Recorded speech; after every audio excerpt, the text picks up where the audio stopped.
الحمد للہ حمدا کثیرا طیبا مبارکا فیہ۔ ویلکم ٹو چینل روحانی پرواز۔ روحانی پرواز میں ایک نئے وظیفے کے ساتھ پھر سے ایک دفعہ آپ کو خوش آمدید کہتے ہیں۔ آج کا وظیفہ سنگ دلوں کے دل میں محبت پیدا کرنے کا ہے۔ دل تو اللہ تعالیٰ کی مٹھی میں ہے، وہ جب چاہے جس کا دل جس کی طرف پھیر دے اس سے کون پوچھنے والا ہے۔ آج کا وظیفہ بھی اللہ تعالیٰ کے مبارک ناموں میں سے ہے، اللہ تعالیٰ کے مبارک اسماء الحسنی میں سے ہے۔ محبت کا اکثر وظیفہ بتانے سے پہلے اور اس کا طریقہ پیش کرنے سے پہلے درخواست کرتا ہوں کہ ہمارے چینل روحانی پرواز کو ویڈیو کے نیچے ریڈ بٹن پہ کلک کرتے ہوئے سبسکرائب کریں،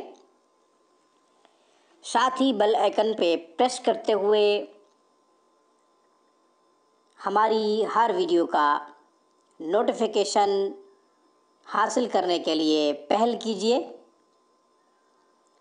تاکہ ہمارا نوٹیفیکیشن سب سے پہلے آپ کو ملے۔ ہماری خوبصورت اسلامی روحانی ویڈیوز سے فائدہ اٹھایا کریں۔ ابھی میں محبت کا عمل بتاتا ہوں، محبت پیدا کرنے کا، دو دلوں میں اتفاق پیدا کرنے کا، دو دلوں کو آپس میں موافق کرنے کا، دو دلوں کو جوڑنے کا، دو دلوں کے درمیان جو فاصلے پیدا ہو چکے ہیں ان کو ختم کرنے کا، دوریاں مٹانے کا۔ رنجشیں ختم ہوں گی، اس سے انشاءاللہ غلط فہمیاں جو پیدا ہو چکی ہوں گی وہ بھی ختم ہو جائیں گی۔ اللہ جل شانہ جب کسی کو شیر و شکر کرنا چاہتے ہیں تو پھر حیران کن کرشمہ ظاہر ہوتا ہے اور دنیا ان دونوں کی محبت دیکھتی رہتی ہے جو آپس میں ایک دوسرے سے جھگڑتے تھے، لڑتے تھے، ایک دوسرے کو برا بھلا کہتے تھے، اور جب آپس میں محبت پیدا ہو جاتی ہے اور آپس میں مل جل کر رہتے ہیں تو دنیا حیران ہو جاتی ہے۔ اللہ کے پاک کلام میں برکتیں ہی برکتیں، اللہ تعالیٰ کے مبارک ناموں میں بھی برکتیں ہی برکتیں ہیں۔ برکات تو بے شمار ہیں، صرف حاصل کرنے کی ضرورت ہے۔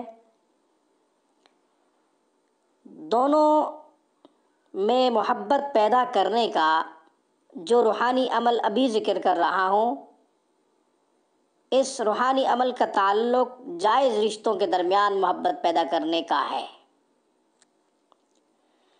ایسا نہ ہو کہ ناجائز تعلق بنانے کے لیے کسی کے لیے پڑھنا شروع کر دیں تو اللہ تعالیٰ کا مبارک نام غلط استعمال جب ہوگا تو مسلمان کے ایمان کا یہاں پہ پتہ چل جاتا ہے کہ وہ اللہ کے نام کو کس لیے استعمال کر رہا ہے، کیوں استعمال کر رہا ہے۔ کسی مسلمان کی غیرت گوارا نہیں کرتی کہ اللہ تعالیٰ کے پاک نام کو غلط استعمال کرے اور ناجائز مقصد کے لیے استعمال کرے۔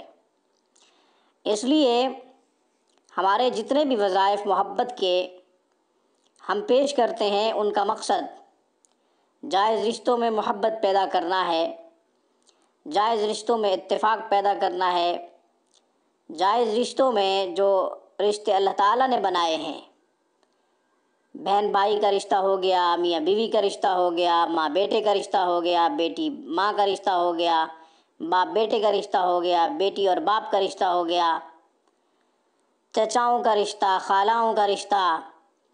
غرض یہ کہ جو بھی محرم رشتے ہیں اللہ تعالیٰ نے ان جائز رشتوں کے لیے جو شریعت سنت کے مطابق حکم دیا ہے، ہم صرف ان رشتوں کے لیے وظائف کر سکتے ہیں، ان رشتوں کے لیے وظائف پڑھ سکتے ہیں۔ یا پھر کیفیت کنڈیشن کے بارے میں روحانی معالج سے رابطہ کر کے شرعی مسئلہ پوچھ لینا، دریافت کر لینا ضروری ہوتا ہے۔ اللہ تعالیٰ کا مبارک نام ہے القدوس، یا قدوس، یا قدوس یا اللہ، یا قدوس یا اللہ، یا قدوس یا اللہ، 360 دفعہ پڑھیں۔ عشاء کے بعد تصور کر کے پڑھیں۔ اگر آپ کا مطلوب، آپ کا رشتہ دار، آپ کا محرم رشتہ آپ سے دور ہے، آپ اس کی غلط فہمی، بدگمانی دور کرنا چاہتے ہیں، تو 360 دفعہ یا قدوس یا اللہ پڑھ کر اللہ تعالیٰ سے دعا کریں کہ یا اللہ اس کے دل کو میری طرف پھیر دے۔ جس انسان نے بھی اسے غلط فہمی میں مبتلا کیا ہے یا خود بدگمان ہوا ہے یا وجہ کوئی بھی بنی ہے، تو میری طرف اس کا دل پھیر دے، انشاءاللہ اللہ تعالیٰ دل پھیر دیں گے۔ اسی طرح اگر قریب ہے آپ کا محرم رشتہ اور آپ سے قریب ہوتے ہوئے بھی دور ہوتا ہے، مطلب یہ ہے کہ جسم تو ایک دوسرے کے ساتھ ہیں مگر دل دور ہو چکے ہیں، ہر وقت موڈ خراب ہوتا ہے، تو 360 دفعہ یا قدوس یا اللہ پڑھ کر کسی بھی شیرینی چیز پہ یا جو بھی وہ چیز کھاتا ہو پیتا ہو اس پہ دم کر دیں اور اس کو کھلا دیں، پلا دیں، انشاءاللہ اللہ جل شانہ اس کا دل بھی آپ کی طرف متوجہ فرما دیں گے، پھیر دیں گے۔ روحانی پرواز میں انشاءاللہ کسی نئے مجرب اور نایاب وظیفے کے ساتھ دوبارہ آپ کی خدمت میں حاضر ہوں گے۔